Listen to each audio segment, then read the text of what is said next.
그냥 하루하루 먹고 사는 것이 전부라면, 그것이 인생의 목적이라면 광야는 뭐예요? 무덤이죠. 지옥이 따로 없죠. 하지만 하나님과의 관계적 측면에서 생각해 본다면 하나님을 가장 많이 경험할 수 있는 곳이 바로 광야입니다.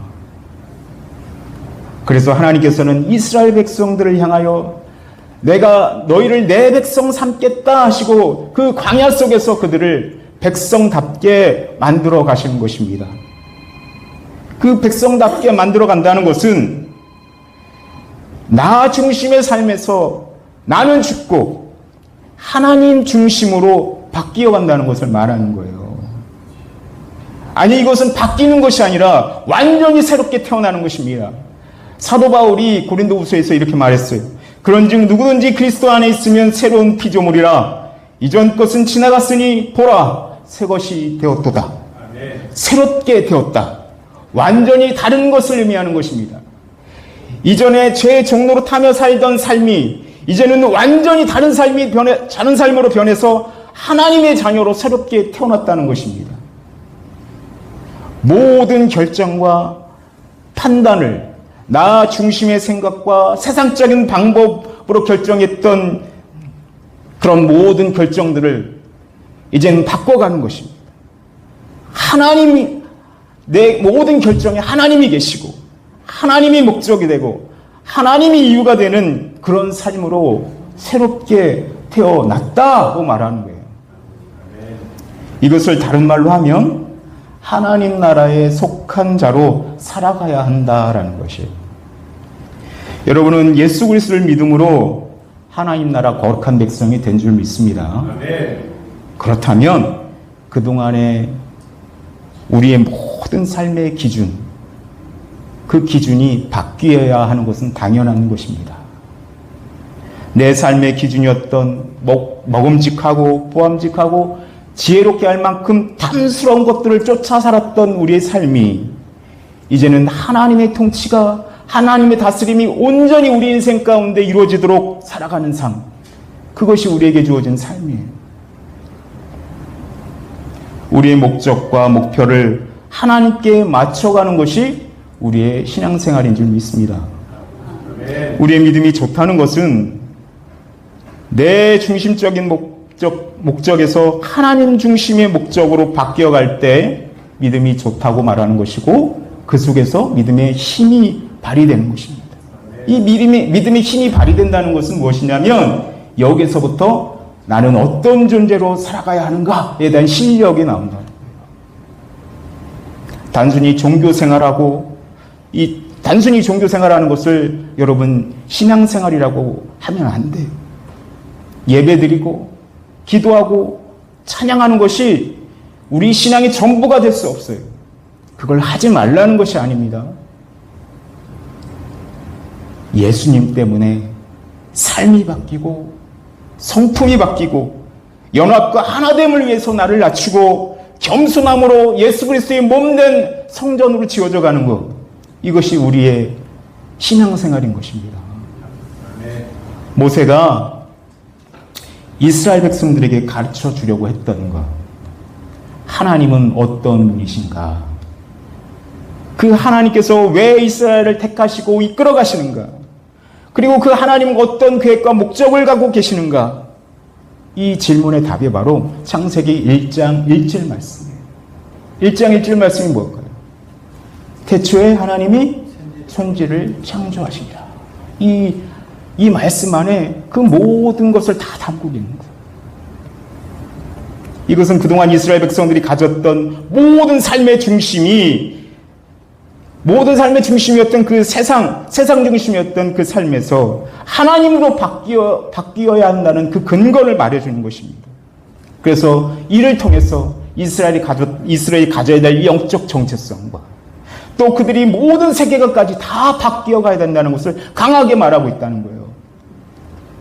예수님을 믿기 전과 믿음 후에 우리의 모든 관점과 기준과 가치가 달라져야 하는 것입니다. 동일한 시각과 태도로 세상을 볼 수는 없어요. 돈과 권력과 인간의 모든 관계에 있어서 하나님을 모르던 시절에 가졌던 우리의 태도, 자세, 이것을 버리고 이제는 하나님을 알고 하나님 나라에 속한 자로서 그 모든 것에 대하여 다시 설정해 나가시를 간절히 소원합니다. 또 이렇게 살아가는 것이 얼마나 복되고 영광스러운 일인가를 여러분들이 경험해야 돼요.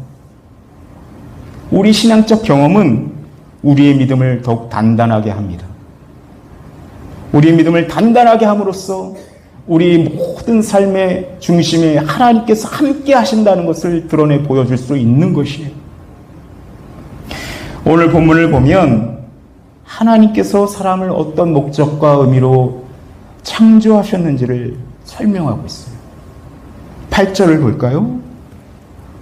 2장 8절을 한번 보겠습니다. 여호와 하나님이 동방의 에덴에 동산을 창설하시고 그 지으신 사람을 거기 두시니라. 그러니까 최초의 사람들인 이 아담과 하와를 에덴 동산에 두셨다라고 지금 성경에 말하고 있습니다. 하나님께서 에덴 동산에 아담과 하와를 두신 것은 안전한 곳에 두셨다라는 의미예요. 안전한 곳에. 그러니까 이것은 부족함이 전혀 없는 완전한 곳을 의미합니다. 아름다운 곳. 그래서 하나님과 충만한 교제가 이루어지는 그 장소적 개념이 있어요. 이것을 다른 말로 하면 하나님께서 아담과 하와를 사람이 살기에 가장 좋고 부족함이 없는 최초의 하나님 나라 그 에덴 동산에 그들을 두신 거예요.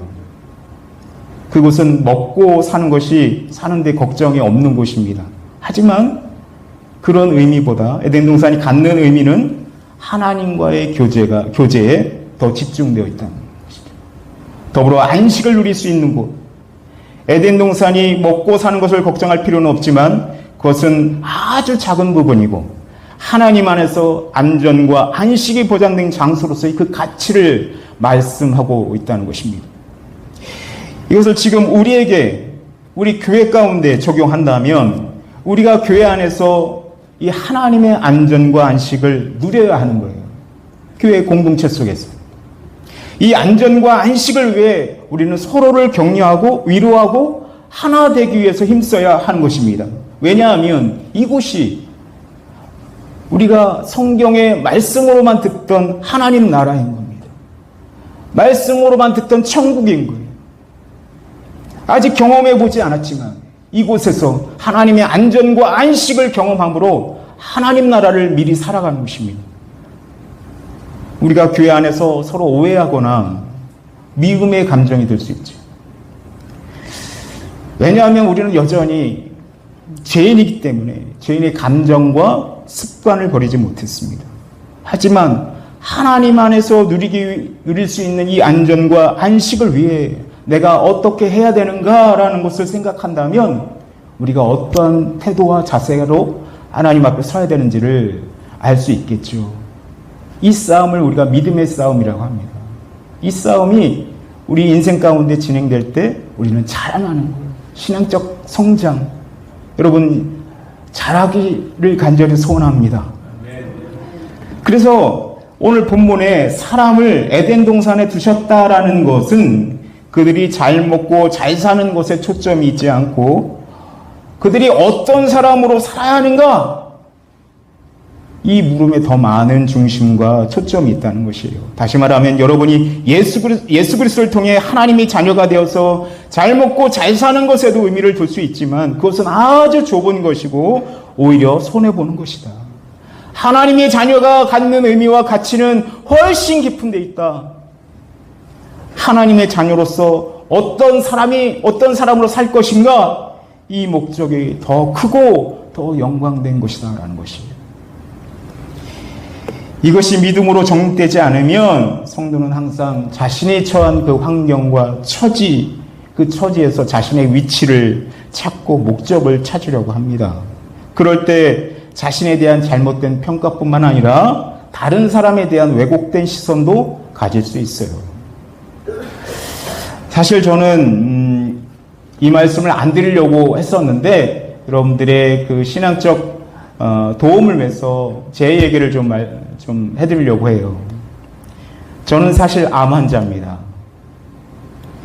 2020년 10월에 대장암이 발병돼서 수술했고 여러 번의 그 재발과 전이가 발견돼서 여전히 항암을 받고 있는 그런 상태에 있어요.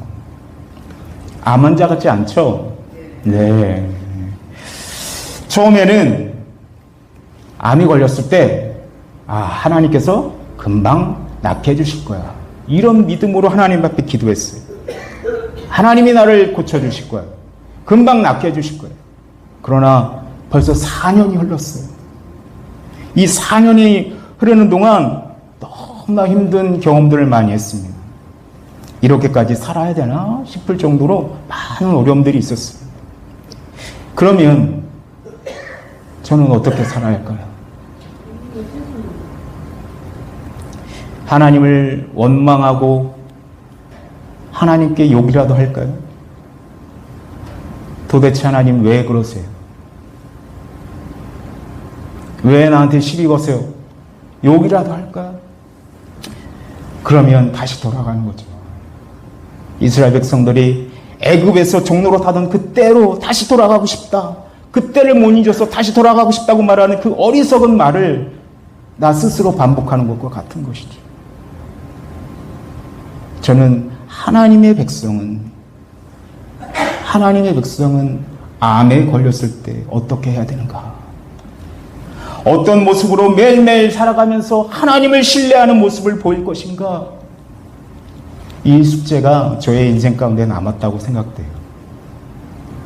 저는 여전히 하나님의 백성이고 하나님 나라에 속한 자로 살고 있습니다. 이것은 바뀌지 않습니다. 그렇다면 기준권, 내가 암에 걸렸을 때도 나의 기준과 태도와 자세는 바뀌면 안 되는 거죠. 하나님께 고정되어야 되는 거죠.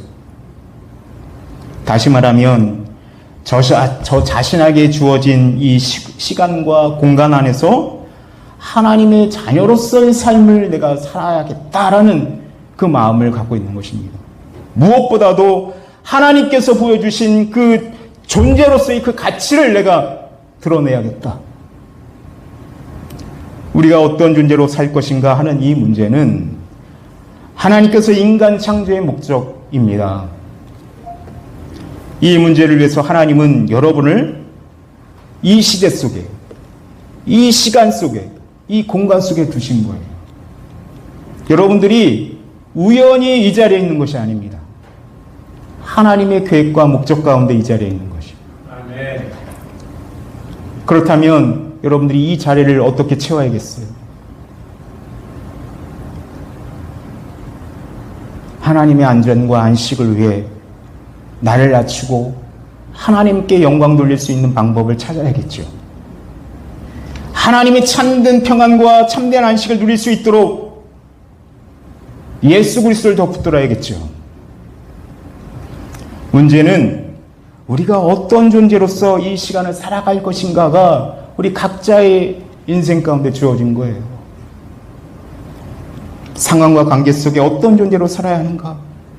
이 문제는 우리 현실의 문제입니다. 오늘 본문 5절을 보겠습니다.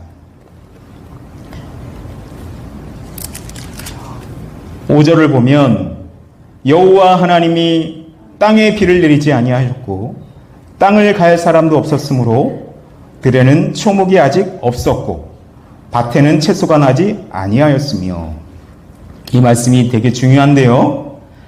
지금 그 땅에는 들에 초목과 채소가 없었고 들에 초목과 채소가 없었다고 말하는데 그 이유가 여호와 하나님께서 비를 내리지 않았기 때문이며 그 땅을 갈 사람도 없었기 때문이다 하고 성경이 말합니다. 다시 말하면 들에 초목과 채소가 없는 이유 두 가지. 첫 번째는 하나님께서 비를 내리지 않았기 때문이며 두 번째는 땅을 갈 사람이 없었기 때문이다 하고 말하고 있습니다.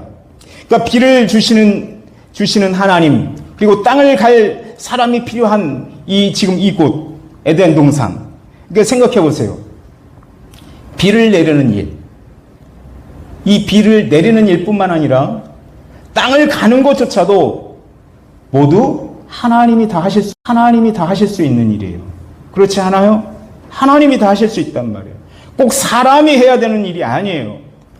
이미 천지 창조를 하실 때 3일째 되는 날 땅의 모든 풀과 채소와 씨 맺는 나무, 씨 열매 맺는 그 나무를 하나님께서는 창조하셨어요.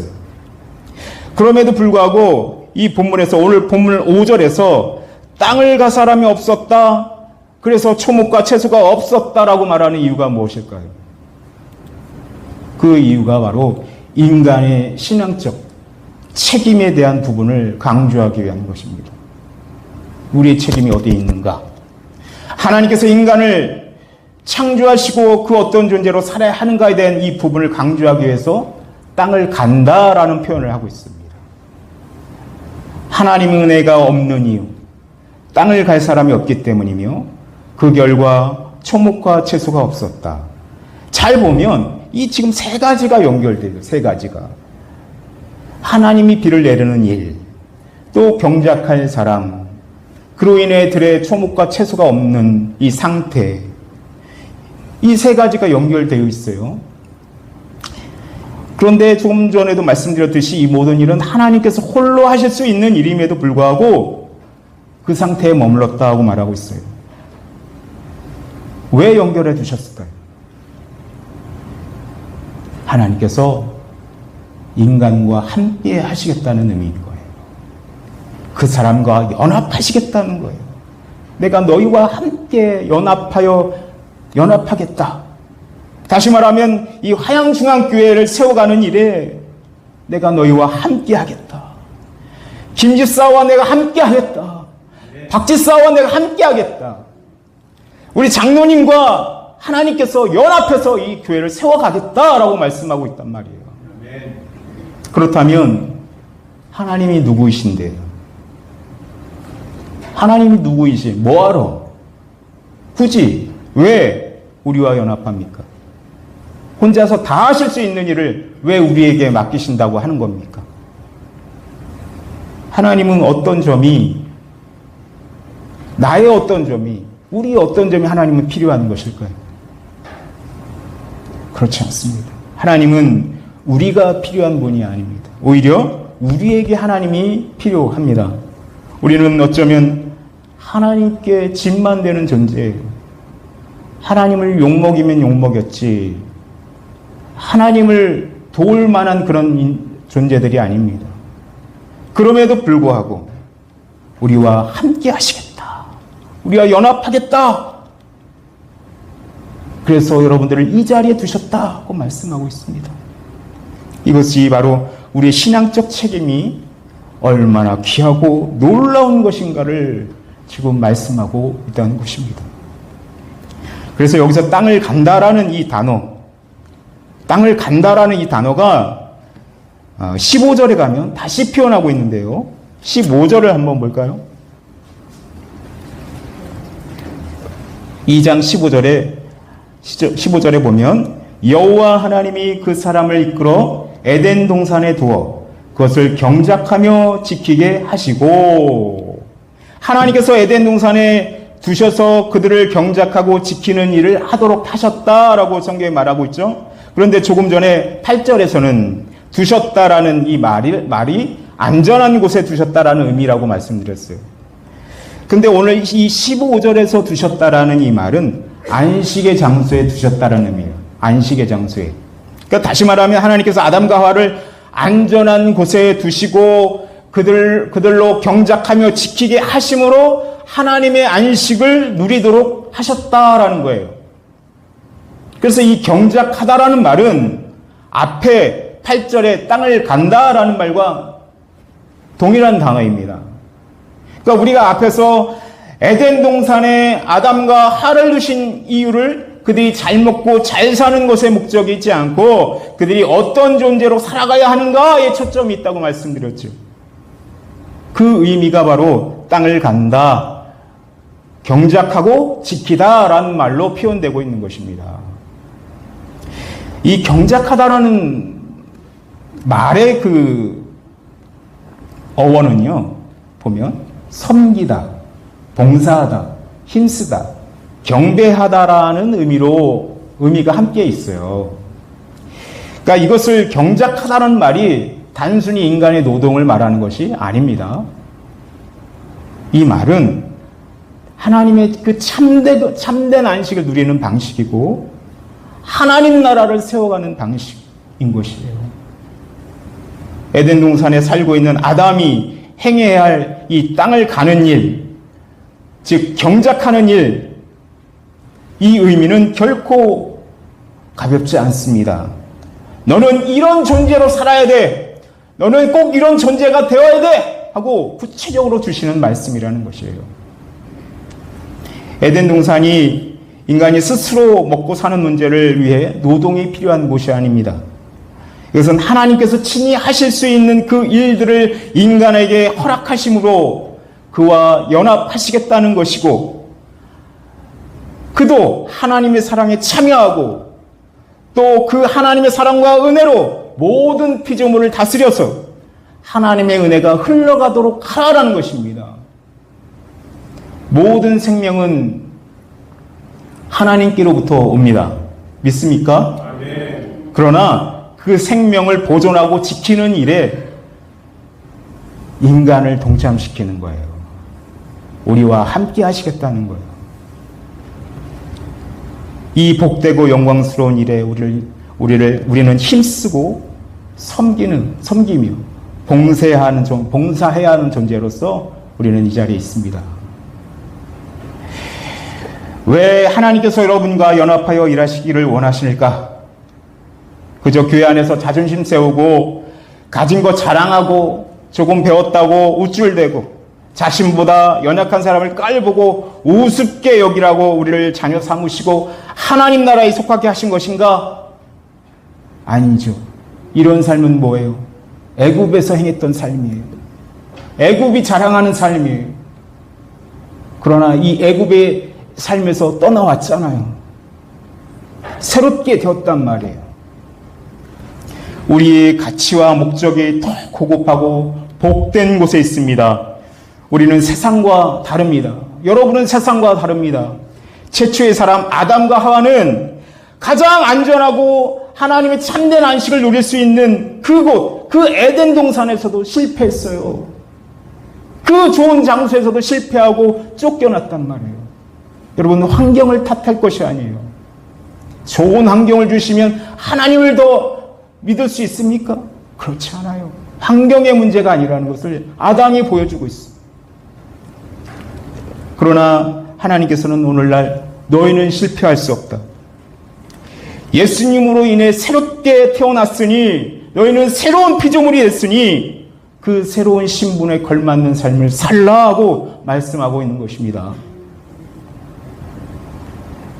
그럼 여러분은 어떤 사람으로 살고 계세요? 다른 사람에게 어떤 사람으로 비춰지고 계십니까? 창세기 12장에 가면 이 하나님과 연합한다는 것이 무엇인지를 너무나 잘 알 수 있는 본문이 있어요. 창세기 12장 하면 생각나는 분이 있죠. 아브라함이잖아요. 아브라함. 하나님께서 아브라함을 부르시면서 그와 약속합니다. 아브라함은 하나님의 약속을 믿고 믿음의 길을 갑니다. 하나님께서 아브라함을 택하신 이 장면은 하나님 나라에서 쫓겨난 그 인간들을 위해서 그들에게 다시 하나님의 이 참된 안식과 회복된 삶, 또 하나님과 연합할 수 있는 그 길, 이 복된 삶을 주시기 위해서 시작된 하나님의 구원 계획의 시작이에요. 하나님 나라는 먹고 마시는 것에 있지 않습니다. 하나님과의 온전한 관계에 있으며 그분을 의지하고 의존하며 신뢰하며 따라가야 한다는 것이 우리 믿음의 전제인 거예요. 다시 말하면 하나님의 이 주권적 통치와 다스림에 나를 맡기며 나가는 것입니다. 이것을 아브라함이 믿음으로 한 거예요. 여러분, 창세기 12장 한번 같이 보겠습니다. 창세기 12장입니다. 창세기 12장 1절에서 3절 말씀입니다.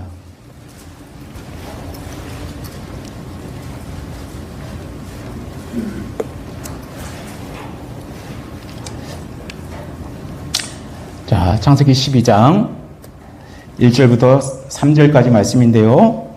하나님의 말씀을 들어보십시오. 여호와께서 아브라함에게 이르시되 너는 너희 고향과 친척과 아버지의 집을 떠나 내가 내게 보여줄 땅으로 가라. 내가 너로 큰 민족을 이루고 내게 복을 주어 내 이름을 창대하게 하리니 너는 복이 될지라.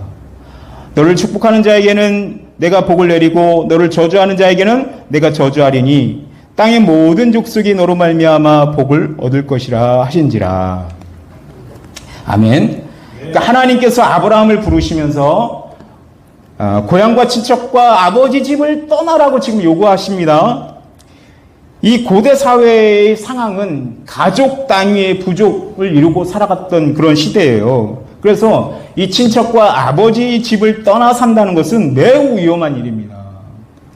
안전을 보장받을 수 없는 그런 상황에 이를 수도 있기 때문에 하나님이 요구하시는 이 일을 순종하기 매우 어렵다는 거예요. 당시 아브라함이 살았던 이 갈대아 우루 그리고 하란은 고대 메소포타미아 문명권이었어요. 메소포타미아 문명권이라는 것은 그 당시에 가장 살기 좋은 땅, 가장 풍족한 땅을 의미하는 거예요. 그 좋은 땅을 떠나라는 것은 아브라함이 많은 것을 포기해야만 한다는 거예요. 또 아브라함이나 이 사레와 같이 그 이름에서도 알 수 있듯이 이 이름 속에 그들이 그 사회와 문화 속에 얼마나 인정받고 있는 사람들인가를 알 수 있어요. 그들이 그 사회와 문화 속에 인정은 받고 있지만 단지 자손이 없다는 것이 그들의 문제였어요. 하지만 모든 것은 만족하고 살아가는 그 상태. 그런 아브라함이 75세에 그 모든 것을 떠나 하나님의 말씀을 의지하여 간다는 것은 쉽지 않죠. 그리고 75세에 이 살던 땅을 떠나 다른 도시로 간다는 것은 지금도 쉽지 않습니다. 죽음을 각오하지 않고는 행할 수 없는 일입니다. 한 번도 가보지 않은 길이고 경험하지 못한 그 길입니다.